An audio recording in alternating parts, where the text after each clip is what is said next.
नमस्कार साथियों। आज हम बात करेंगे लाल किला ब्लास्ट। हाँ, दिल्ली ब्लास्ट के बारे में। दिल्ली ब्लास्ट के बारे में हम बात करेंगे, जिसमें 5 लोगों का नाम शामिल है। जिसमें पहला है doctor Muzammil Nazim, doctor Adil, doctor Shaheen और डॉक्टर मोइनुद्दीन और डॉक्टर उमर। हाँ, डॉक्टर उमर, ये डॉक्टर उमर वही नाम है जो कार में अपने आप को भी उसी के साथ ब्लास्ट कर लिया। ये ऐसे बताया जाता है कि ये कहीं अन्य देश के नहीं, ये अपने ही देश के, हमारे ही देश के नमक खाकर अपने देश के साथ नमक हरामी करने वाले 5 नाम हैं। और ये भी नहीं कि इन्हें ऐसी क्या परिस्थिति थी जो ऐसा देशद्रोह करना पड़ा। ये किसी गरीब परिवार से नहीं, एक रईस परिवार के हैं। और इसमें देखिए सबके नाम के आगे डॉक्टर लगा है। Doctor Muzammil Nazim, doctor Adil, doctor Shaheem, doctor Moinuddin और डॉक्टर उमर। देखिए सबके नाम के आगे डॉक्टर लगा है। ये अपने ही देश में रह के हमारे और आप लोगों के बीच में, हमारे और सबके बीच में ही रह के ऐसा काम कर गए जिसे हम विश्वास नहीं कर सकते हैं। जब इन्हें गिरफ्तार, इनके परिवार को गिरफ्तार किया गया, डॉक्टर मुजमिल नसीब के जो परिवार को गिरफ्तार किया गया, तो इसकी माँ ने कहा कि मेरा बेटा ऐसा नहीं हो सकता है। ऐसे तो बेटे से बच्चों से बहुत लगाव था।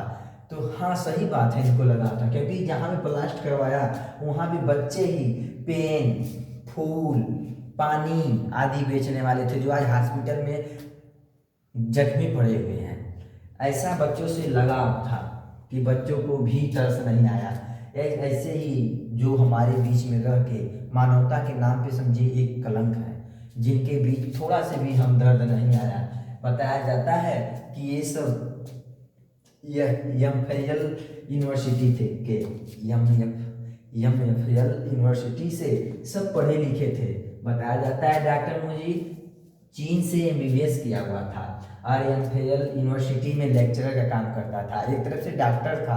डॉक्टर को भगवान का दूसरा रूप मानते हैं। अगर ये भगवान को या किसी जाति या धर्म से नहीं, अगर ये धर्म पे नहीं जाते हैं, अगर इन्हें कुदरत को भी अगर अपने मानते या किसी भी देवी देवता या किसी को भी अगर मानते, तब भी ऐसा हैवानियत भरा काम करने में इनको एक बार सोचना पड़ता। लेकिन नहीं, ऐसा कुछ नहीं, ये इनके मन में आया। ये श्रीनगर ये काम, इनका जो ये सिलसिला था, ये श्रीनगर से स्टार्ट हुआ। ये जो जांच पड़ताल हुई, ये श्रीनगर अक्टूबर 2025 से ही मुलपुरा नगर में जब पोस्टर लगाने को उसमें लिखा था कि एमबीबीएस के जो हेल्प करेगा, उस वहाँ पे जब पोस्टर लगाते हुए इन्हें देखा गया, तो डॉक्टर आदिल अहमद राठौर को सहारनपुर से पकड़ा गया। डॉक्टर आदिल अहमद राठौर को सहारनपुर से पकड़ा गया, जिसके पास AK-47 और अवैध हथियार और नाइट्रोनियम के जो तत्व पाए गए, जिसे बताया जाता है कि काफी मात्रा में इनके पास पूरे दिल्ली को उड़ाने भर के लिए इनके पास बारूद था, जिसमें एल्युमिनियम नाइट्रेट आइडस भी इनके पास था। इनके पास एमोनियम नाइट्रेट आइडस भी इनके पास बरामद हुआ है। यह एमफिल यूनिवर्सिटी, थोड़ा सा एमफिल के बारे में सुनेंगे। एमफिल यूनिवर्सिटी, यह यूनिवर्सिटी 2009 में से एमबीबीएस की मान्यता मिली। और सबसे अहम बात है कि इसमें 40% जो छात्र थे वह कश्मीर से थे। इनमें जो 40% एमफिल यूनिवर्सिटी में जो 40% बच्चे थे वह कश्मीर से ही थे। इसे एमबीबीएस की जो मान्यता मिली थी वह 2019 में ही मिली थी। यह 70 हेक्टेयर में फैली हुई यूनिवर्सिटी है। यह 70 हेक्टेयर में फैली हुई यूनिवर्सिटी है। और यहाँ से बताया जाता है कि इनका जो टारगेट था, ये केवल डॉक्टर और इंजीनियर था। ये पढ़े लिखे लोग इतने नासमझ करते थे। बताया जाता है कि यदि अनपढ़ आदमी कोई गैर काम करता है तो उसे एक बार सोचा जाता है, लेकिन पढ़े लिखे होकर भी इतने काम कर गए। अनपढ़ आदमी अगर करता है तो एक अनपढ़ जैसा ही करता है, लेकिन पढ़ा लिखा आदमी जब कोई ऐसा काम करता है तो वो और खतरनाक हो जाता है, क्योंकि वो अपने बुद्धि का, अपने जो विकसित बुद्धि है उसका भी प्रयोग करता है। ये बताया जाता है उमराव ये खुद हथियार और परमाणु आइडेक्स बनाने में माहिर था।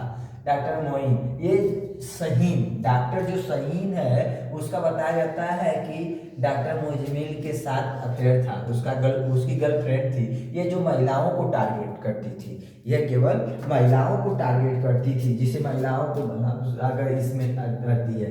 ये एक इसके दो ग्रुप में बटे हुए थे, एक बायोकेमिकल और एक फैजाबाद यूनिवर्सिटी, जिसे पकड़ने के बाद इनका खुलासा हुआ है। फिर से एक बात सुन लीजिए, इनमें जो पांचों नाम कौन कौन से है, doctor Muzammil Nazim, doctor Adil, doctor Shaheen और डॉक्टर मोइनुद्दीन और डॉक्टर उमराव। इन लोग, ये पांचों लोग मिलकर इस काम को अंजाम दिए हैं। अभी इसकी जांच चल रही है। अभी इसमें देखिए किसका किसका नाम शामिल होता है और क्या ये कहीं कोई आतंकी गिरोह का हाथ है या इनके पीछे किसका कोई आतंक और अन्य देश के भी लोग शामिल हैं। अभी तक जहां तक पता चला है, ये पांचों, इस पांचों का नाम, ये सब भारतीय हैं पांचों, जो अपने ही देश में रह के ना जाने ऐसा क्या इनको अपने देश के प्रति ऐसा देश विद्रोह कर दिए।